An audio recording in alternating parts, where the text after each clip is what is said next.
नमस्कार दोस्तों। आज मैं आपको विश्व प्रसिद्ध गायिका लता मंगेशकर जी के बारे में कुछ जानकारी दूंगी।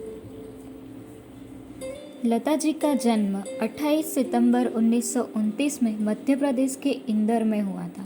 उनका जन्म एक मराठी भाषा बोलने वाले परिवार में हुआ था। उनके पिता का नाम दीनानाथ मंगेशकर था, जो एक थिएटर एक्टर और क्लासिकल सिंगर थे। लता जी की माता का नाम शिवांती मंगेशकर था। उनके भाई का नाम हृदयनाथ मंगेशकर है, जो एक म्यूजिक डायरेक्टर है। लता जी की 3 बहनें हैं। उनका नाम उषा, आशा और मीना है। वो भी प्लेबैक सिंगर है। लता जी अनमैरिड है। लता जी का असली नाम हेमा था, पर फिर बाद में उनका नाम लता रख दिया गया, क्योंकि इनके पिताजी के एक म्यूजिकल प्ले में जिसका नाम था भवबंधन, जिसमें एक फीमेल कैरेक्टर था जिसका नाम लतिका था, उस पर से उनका नाम लता रख दिया गया। जब लता जी 5 साल की थी, तभी से उन्होंने अपने पिता के म्यूजिकल प्ले के लिए बतौर एक्ट्रेस काम करना शुरू कर दिया था और बचपन में स्कूल समय में ही लता जी ने गाने की प्रैक्टिस शुरू कर दी थी। लता जी और उनकी 3 छोटी बहनें मीना, आशा और उषा और भाई हृदयनाथ मंगेशकर को बचपन से ही घर में संगीत का माहौल मिला, और यही वजह थी कि बचपन से ही लता जी का झुकाव संगीत की तरफ था। वो शास्त्रीय संगीत की शिक्षा तो लेने लगी, लेकिन वह उस वक्त के फिल्मी संगीत को भी बहुत बारीकी से सुना करती। उस दौर में के.एल. सहगल लता जी के पसंदीदार गायक हुआ करते थे।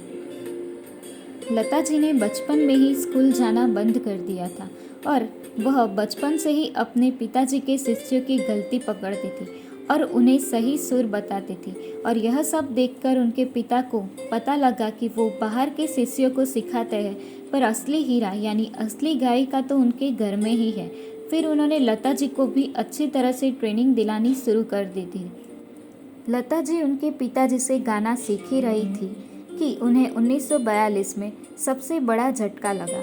1942 में लता जी जब 13 साल की थी, तब उनके पिताजी की हार्ट डिसीज की वजह से मृत्यु हो गई और 13 साल की उम्र में मानो लता जी पर कहर टूट गया।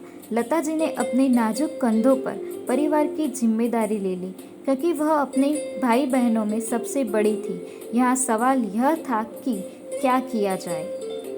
लता जी को गाना गाना आता था और नाटकों में अभिनय करना आता था, जो कि फिल्मों में अभिनय करना उनके पिता को पसंद नहीं था, लेकिन मजबूरी थी, इसलिए उन्हें लगा जो काम मिले वो काम करना पड़ेगा, भले ही वो फिल्मों में अभिनय करने का काम हो। ऐसे मुश्किल समय में लता के पिता के एक दोस्त थे, जोशी साहब। उन्होंने मास्टर विनायक से बात की और उस समय लता जी को एक फिल्म में छोटा सा रोल मिल गया। उस समय लता जी के पिताजी के मास्टर विनायक ने उनके परिवार की खूब मदद की और उन्होंने ही लता जी को सिंगर करियर स्टार्ट करने में मदद की। और उसके बाद पहली बार लता जी ने मराठी फिल्म के लिए एक गाना गाया था। वह फिल्म थी किट्टी हासन, जिसमें नाचू या गड़े खेलू सारी नाम का गाना गाया था साल 1942 में। पर फाइनल कट में यह गाना ड्रॉप कर दिया गया, यानी कि मूवी में लिया ही नहीं गया। फिर निराश ना होते हुए उन्होंने अपनी प्रैक्टिस जारी रखी और फिर 1942 में पहली बार उनके गाने की एक पहली मंगल गुआर नाम की एक मराठी मूवी में सुनी गई, और उसके अगले ही साल यानी 1943 में उन्होंने हिंदी गाना भी गाया, जिसके बोल थे माता एक सपूत की दुनिया बदल दे तू। वह फिल्म थी गजभाऊ। उस समय मास्टर विनायक ने लता के पूरे परिवार को कोल्हापुर बुला लिया। मास्टर विनायक मशहूर अभिनेत्री नंदा के पिता थे। उन दिनों वह एक फिल्म बना रहे थे।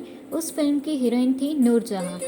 लता जी को इस फिल्म में एक छोटा सा रोल मिल गया और एक गाना भी मिल गया, जिस फिल्म का नाम था बड़ी माँ। नूरजहां को उनकी आवाज़ बहुत पसंद आई। जब भी शूटिंग के दौरान नूरजहां को टाइम मिलता, तब वो लता जी को पास बुलाती और उनसे गाना सुना करती थी। लता जी और नूरजहां के रिश्ते बहुत अच्छे हो गए। इस फिल्म की शूटिंग के सिलसिले में लता जी को बम्बई आना पड़ता था और फिर जब लता जी को लगा कि वो अपनी सिंगिंग के फील्ड में काफ़ी सफल हो सकती है तो इसलिए 1945 में वो पूरी तरह से बम्बई में शिफ्ट हो गई और बम्बई आने के बाद अपनी स्किल्स को इम्प्रूव करने के लिए उन्होंने उस्ताद अमन अली खान से म्यूज़िक सीखा। लता जी को उस दौर में मास्टर विनायक जी का ही सहारा था। वो जानते थे कि लता जी के अंदर एक प्रतिभाशाली गायिका छुपी है। लता जी की आवाज़ लोगों ने सुनी और लता जी को ठीक ठाक गाने मिलने लगे। तब उन्होंने 1947 में एक्टिंग को अलविदा कर दिया। हालांकि इसी बीच मास्टर विनायक की भी मृत्यु हो गई और अब आगे मेंटर के तौर पर गुलाम हैदर ने लता जी के लिए काम किया और फिर गुलाम हैदर ने ही लता जी को ससदर मुखर्जी के नाम के प्रोड्यूसर से मिलवाया, जिन्होंने लता जी की आवाज़ को यह कहकर नकार दिया कि उनकी आवाज़ बहुत पतली है और इनके यह कहने पर गुलाम हैदर को बहुत गुस्सा आया और उन्होंने गुस्से में ही कहा, मुखर्जी साहब, आप देखना, लता जी एक सर्वश्रेष्ठ गायिका बनेगी और दुनिया के सारे प्रोड्यूसर और डायरेक्टर उनसे उनकी फिल्मों में गाना गाने के लिए मांग करेंगे। लता जी को उनका पहला ब्रेक साल 1948 में मिला और फिर लता जी को अपने जीवन की सबसे बड़ी सफलता मिली। 1948 में जब उन्होंने मजबूर फिल्म का एक गाना गाया जिसके बोल थे, दिल मेरा तोड़ा मुझे कहीं का नहीं छोड़ा, और यह गाना पूरे भारत में हिट साबित हुआ।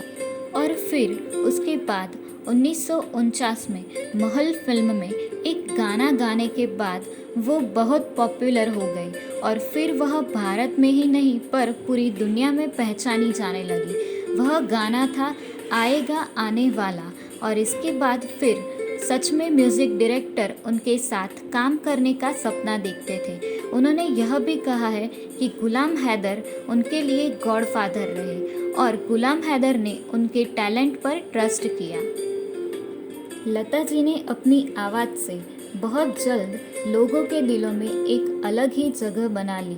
हालांकि सफलता के साथ ही लता जी के दुश्मन बहुत बढ़ चुके थे और इसलिए साल 1962 में तबीयत बिगड़ने के बाद उन्हें यह पता लगा था कि थोड़ी थोड़ी मात्रा में उन्हें कोई जहर दे रहा था और फिर अच्छी तरह से इन्वेस्टिगेशन के बाद से पता चला कि वो आदमी उनका कुक था, जो कि वह भागने में कामयाब रहा। हालांकि उसके बाद कुछ वक्त रेस्ट करने के बाद लता जी पूरी तरह से स्वस्थ हो गई और फिर साल 1963 में वो उस समय के प्रधानमंत्री जवाहरलाल नेहरू के सामने आई और जब ए मेरे वतन के लोगों गाना गाया तब कहते हैं कि वह उपस्थित सब लोगों की आंख में आंसू आ गए और स्वयं जवाहरलाल नेहरू की आंख में भी आंसू आ गए थे। साल 1956 में उन्हें फर्स्ट फिल्म फेयर अवार्ड मिला फॉर बेस्ट सॉन्ग के नाम पर। वह गाना था चोरी चोरी, जो इन्होंने रसिक बल्मा फिल्म में गाया था। 1958 से पहले फिल्म फेयर में बेस्ट प्लेबैक सिंगर की कैटेगरी नहीं हुआ करती थी, पर बाद में लता जी के प्रोटेस्ट करने के बाद यह कैटेगरी इंट्रोड्यूस की गई साल 1958 में और 1958 में उन्होंने best film fair singer award जीता। वह गाना था आजा रे परदेसी और फिल्म थी मधुमती।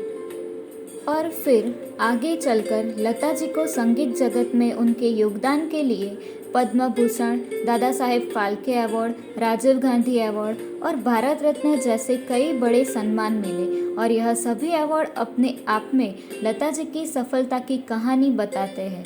लता जी ने 50,000 से ज़्यादा गाने गाए हैं। लता जी का निधन 6 फरवरी 2022 को 92 साल की उम्र में मुंबई के ब्रिज कैंडी अस्पताल में न्यूमोनिया की वजह से हुआ। इस तरह वसंत माह में ही भारत की कोयल 6 फरवरी 2022 को हमेशा के लिए हमें अलविदा कहकर चली गई और हम सब की आंख में आंसू दे गई। भले ही लता जी आज हमारे साथ नहीं हैं, पर उनकी आवाज़, उनके गाने हमेशा हमारे दिलों में जिंदा रहेगी। यह भारत की वो महिला है जिन पर सबको गर्व है। उन्होंने एक गाना गाया था कि मेरी आवाज़ ही मेरी पहचान है, और अब उनकी आवाज़ ही सदियों तक उनकी पहचान बनकर हमारे साथ रहेगी।